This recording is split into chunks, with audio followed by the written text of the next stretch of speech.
Caller, we need to cook. What? Shh. Caller, kita harus bangkitkan pasar toko Caller. Pakailah topeng domba ini.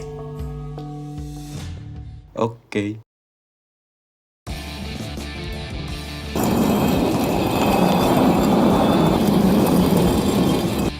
Hai semua, Caller di sini. Dan selamat datang di bahasan Touhou, di mana aku akan membahas seputar Touhou Project, entah itu tentang karakternya, ceritanya, fakta-faktanya, dan lain-lain. Jadi di bahasan Touhou kali ini, aku akan membahas Kasen Ibaraki. Langsung saja kita ke pembahasannya. Bang, mana Bang Aru? Untuk sementara, saya dulu yang menjadi hostnya. Kasen Ibaraki adalah seorang Oni yang menjadi petapa di Gunung Yokai. Tetapi, kalian bisa melihat Kasen berjalan di sekitar kuil Hakure. Kasen ini orang yang baik dan sopan. Dia juga sering memberikan saran dan mengajari orang di sekitarnya. What the Sigma? Seperti Reimu, Marisa, Sanae, dan yang lain. Dan juga, Kasen suka membantu orang lain yang dalam kesulitan.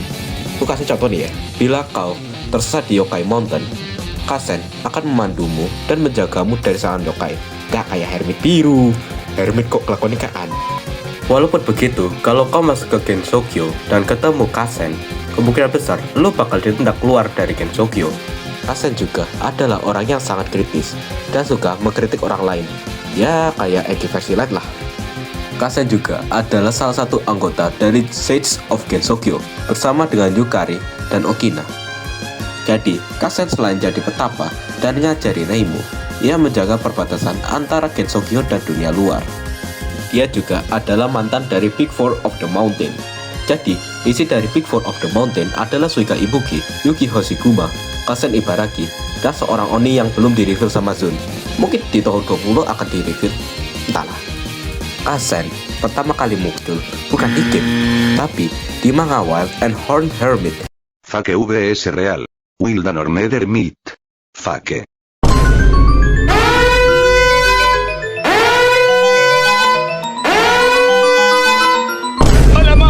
Come over here and kiss me on my hot mouth. I'm feeling romantical. Real. Walau badai menerjang, bumi tenggelam menjadi. Sebagai salah satu protagonis di ceritanya, untuk kemunculan di game yang pertama kali muncul di Touhou 14.5 Urban Legend in Limbo sebagai salah satu playable karakter. Yang pertama, Guiding Animal. Mungkin kalau kalian bingung apa yang dimaksud dengan Guiding Animal, simpelnya Kasen bisa berbicara dengan hewan. Yap, kalian gak salah denger. Kasen udah kayak Nabi Sulaiman versi Touhou cuy. Waduh. Dengan kekuatan ini, Kasen bisa menggunakan hewan, yokai hewan, bahkan hewan legendaris seperti naga untuk membantunya. Selain itu, dia memiliki pengetahuan tentang hewan-hewan dan yokai hewan. Kasen juga memiliki pet seperti elang, naga, macan, raichu, dan lain-lain yang bisa dipanggil sama Kasen kapanpun yang ia mau. Petnya juga bisa dibuat gelut, ataupun dibuat transportasi, ataupun hal lain. Kedua, tangan prostetik. Jadi, tangan mumi yang kalian lihat di tangan kanannya Kasen, ini kayak tangannya Nero dari Devil May Cry series, yang bisa dijadikan senjata. Tangannya ini sangatlah fleksibel, bisa dibuat ngikat, ngelilit, mecut, dan lain-lain. Intinya, Kasen bisa menggunakan tangan prostetiknya menjadi senjata yang handal, fleksibel, dan serbaguna. Lalu, di mana tangan kanan aslinya Kasen? Kan tangan kanannya prostetik. Sabar dikit kocak napa? Ketiga, Kasen bisa berubah kembali ke sisi Oninya. Jadi, sebelum menjadi Hermit, tangan kanan Kasen itu kepotong sama pedang Oni Kirimaru. Dan tangan itu kesegel sama sisi Oninya Kasen. Nah, Kasen ini bisa kembali menjadi Oni kalau dia menyatu kembali bersama dengan tangan kanannya seperti di manga Wild and Horned Hermit di chapter 49.5. Tangan kanannya Kasen ini memiliki kesadarannya sendiri, atau bisa kita bilang entitas yang berbeda dari Kasen yang kita sering jumpai. Ketika Kasen berubah menjadi Oni, dia akan menumbuhkan tanduk dan kekuatannya jauh bertambah dari Kasen yang biasanya. Bahkan kekuatannya bisa kalian adu dengan Suika dan Yuki. Dan ketika Kasen menjadi Oni, maka personalitinya dia akan berubah 180 derajat jadi seperti yokai pada umumnya, karena tangan kanan Kasen jauh lebih mendominasi. Tetapi walaupun personalitinya berubah, sisi manusia Kasen gak akan hilang. Bahkan sisi manusia Kasen sempat membantu Reimu yang dijebak sama sisi Oni Kasen di Avinci dengan cara menyelundupkan pecahan onigiri Maru di bungkus onigiri yang Reimu makan. Untuk sekarang, tangan kanannya Kasen sudah disegel dan berada di dalam tangan prostetiknya.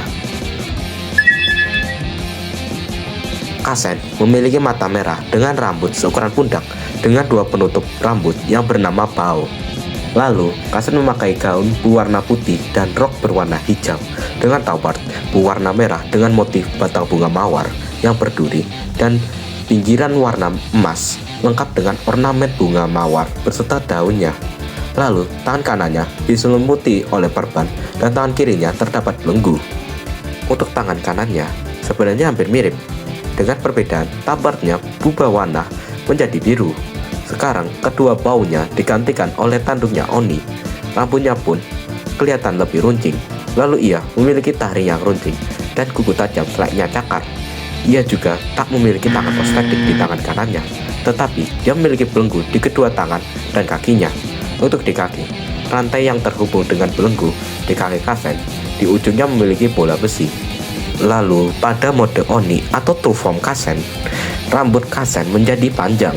Lalu tumbuh tanduk Oni di posisi baunya berada. Lalu roknya menjadi lebih panjang dengan warna putih. Taparnya yang sebelumnya berwarna merah kini berubah menjadi hitam dengan belenggu di kedua tangan dan kakinya dengan bola besi masing-masing terhubung dengan rantai yang terhubung pada belenggunya, dan gaunnya tidak memiliki lengan.